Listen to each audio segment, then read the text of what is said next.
कहानी की शुरुआत होती है मानिक साके जंग से। यहाँ उसके माता पिता उसका एक अलग नाम रखना चाहते थे, इसलिए वो उसका नाम साइरस रखते हैं। लेकिन जब उन्हें मालूम चला कि साइरस तो उनके एरिया की सबसे फेमस चोर का नाम है, तो वो उसका नाम बदलकर सेम रख देते हैं। जिसके बाद कहानी 1932 में भारतीय सैन्य अकेडमी देहरादून के पहले दल में शामिल होने से शुरू होती है। और समय जब देहरादून की अकेडमी में थे तो समय बहुत ही नटखट और शरारती थे, और एक दिन अकेडमी के कुछ दोस्तों के साथ मिलकर वो एक दिन पार्टी करने के लिए चले गए। लेकिन जब वो पार्टी से वापस आए तो वो परेड में शामिल नहीं हो पाए, और ये बात जब कमांडर को मालूम चली तो यहाँ पर सर उनको 15 दिन की पनिशमेंट दी जाती है। वैसे अकेडमी थी तो देहरादून में, लेकिन यहाँ पर अंग्रेजों का राज चला करता था, इसलिए जो भी सारे बड़े ऑफिसर हुआ करते थे वो सारे ही अंग्रेज थे और सम एकेडमी से ही हर एक चीज में एक्सपर्ट थे। फिर चाहे वो बॉक्सिंग क्यों ना हो, तो फाइनली सम का इंडियन आर्मी में सिलेक्शन हो गया था। इसलिए वो पार्टी करने के लिए जाते हैं, जहां पर जाने के बाद उनकी मुलाकात होती है सरलो नाम की एक लड़की से, और उसे देखते ही को उससे प्यार हो जाता है।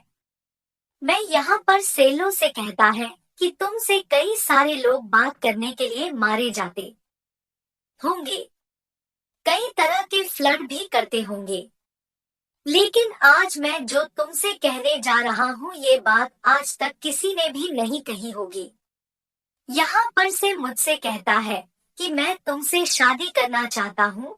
जिसके बाद कहानी कुछ साल आगे पहुँच जाती है और हमें बताया जाता है कि सैम और सल्लू की शादी हो चुकी है और उनकी एक बच्ची भी है, और सेम और सोलोजानो ही रवरी से सैम मानिकसा के कमिश्निंग पर उन्हें दूसरी बटालियन रॉयल स्कोट में तैनात किया गया, क्योंकि भारतीय यूनिट में भेजे जाने से पहले ब्रिटिश यूनिट में तैनात होना मानक अभ्यास था।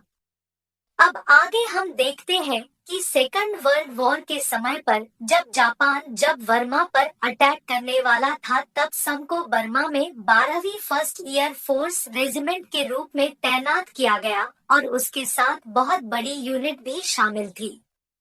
तो जब सेम की पूरी यूनिट बर्मा के लिए निकल रही होती है, तभी अचानक से हम देखते हैं कि जापानी फौजी जो है वो सम की यूनिट पर अटैक कर देती है, जो कि एयरक्राफ्ट के द्वारा किया गया था, जिसकी वजह से यहाँ पर बहुत सारे फौजी मारे गए थे और कई सारे फौजी घायल हो चुके थे। इस अटैक का कोई तोड़ नहीं था क्योंकि ये एयरक्राफ्ट द्वारा किया गया था। ये अटैक जापानियों ने इसलिए किया था ताकि सारे फौजी डरकर वापस चले जाएं। लेकिन की यूनिट ऐसी नहीं थी। सम की यूनिट ने उनका डट के सामना किया और 50 फौजी शहीद हो जाने के बावजूद वो लोग पीछे नहीं मुड़े बल्कि आगे बढ़े। अब रात हो जाती है और स्वयं अपने सारे फौजियों से कहता है, जापानी आर्मी कभी भी पकौड़ा हिल तक पहुंच सकती है, इसलिए हमें जल्द से जल्द पकौड़ा हिल को अपने कब्जे में लेना है। और रात को ही से हमने अपने सारे फौजों की एक बात समझा दी थी कि चाहे किसी को भी कुछ भी हो जाए, लेकिन ये मिशन हमारे लिए बहुत इम्पोर्टेंट होगा और कोई भी पीछे नहीं मुड़ेगा। अब अगले दिन जब से हम की यूनिट पगोड़ा हिल्स के लिए चढ़ाई कर रही थी, तभी अचानक से जापानी पहुंची उनके ऊपर अटैक कर देती है, लेकिन इसके बावजूद बोन से डटकर सामना करते हैं, और इसी अटैक में से हमको 9 गोलियां लग जाती है, जिसकी वजह से वह पूरी तरह से इंजर्ड हो चुके थे। इसके बावजूद वो सारे फौजियों से आगे जाने को ही कहते हैं, और सभी को ऐसा ही लगा था कि सब अब शहीद हो जाएंगे। लेकिन ऐसा नहीं हुआ क्योंकि सैम कुछ दिन बाद ही रिकवर हो चुके थे, और सबसे बड़ी बात पहुंची तो उन्हें पगोड़ा हिल्स पर पूरी तरह से कब्जा कर लिया था, और संयम की बहादुरी को देखते हुए जर्मन के एक कमांडर ने सैम को लाठी क्रॉस देकर सम्मानित किया था, क्योंकि सेना मंडल के लिए एक प्रमुख मेडल माना जाता है। अब आके हम देखते हैं कि सेम जब इंडियन आर्मी में हुआ करते थे तब उनका एक बहुत ही अच्छा दोस्त हुआ करता था जिनका नाम खान है और उसे आप बहुत ही अच्छे से जानते होंगे। तो आप कुछ साल बीत जाते हैं और अब पार्टीशन का टाइम आ चुका था। हम आजाद होने वाले थे और इंडिया और पाकिस्तान अलग होने वाला था। आर्मी में जाना चाहता था और वो भी कहता है कि तुम्हें अभी पाकिस्तान आर्मी ज्वाइन करनी चाहिए, लेकिन यहाँ पर से मुझसे कहता है कि मेरे रग रग में इंडिया है। वो कहता है कि भले ही मैं पारसी हूँ लेकिन मेरे दिल में सिर्फ और सिर्फ इंडिया बचता है। तो एक पार्टी होती है जिसमें सारे फौजी मौजूद थे और सभी लोग अब अलग अलग रास्ते जाने वाले थे।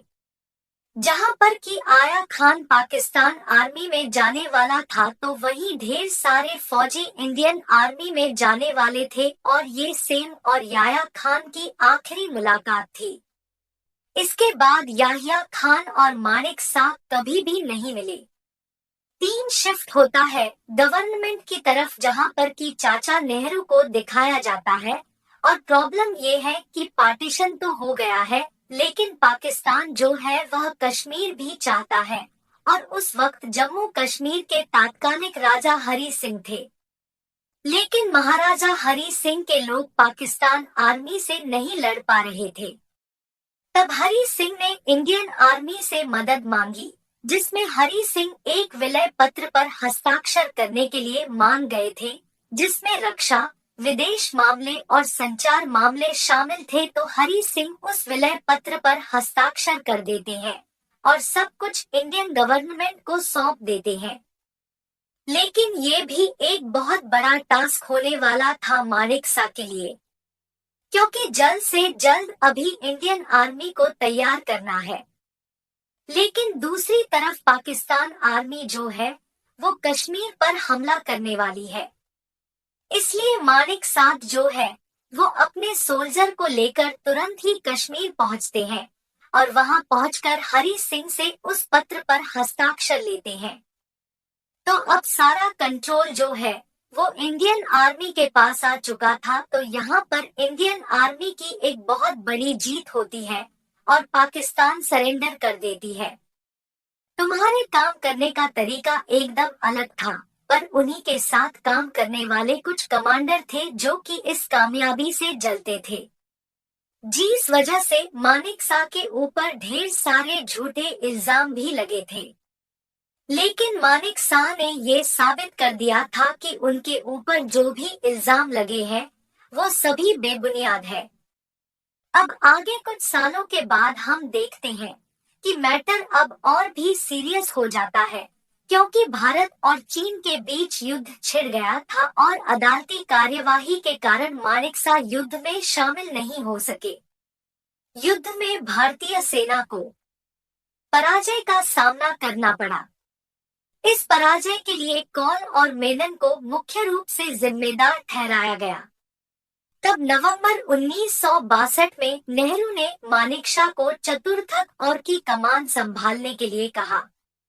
तब मानिक शाह है नेहरू जी को बताया कि उनके खिलाफ अदालती कार्यवाही एक साजिश थी और उन्हें लगभग 18 महीने के लिए सस्पेंड भी कर दिया गया था। तो चाचा नेहरू ने इसके लिए मानिक शाह से माफी मांगी और फिर कुछ ही समय के अंतराल पर 2 दिसंबर 1962 को मानिक शाह को कार्यवाहक लेफ्टिनेंट जनरल के रूप में नियुक्त किया गया और उन्हें तेजपुर में चतुर्थक और का जनरल कमांडिंग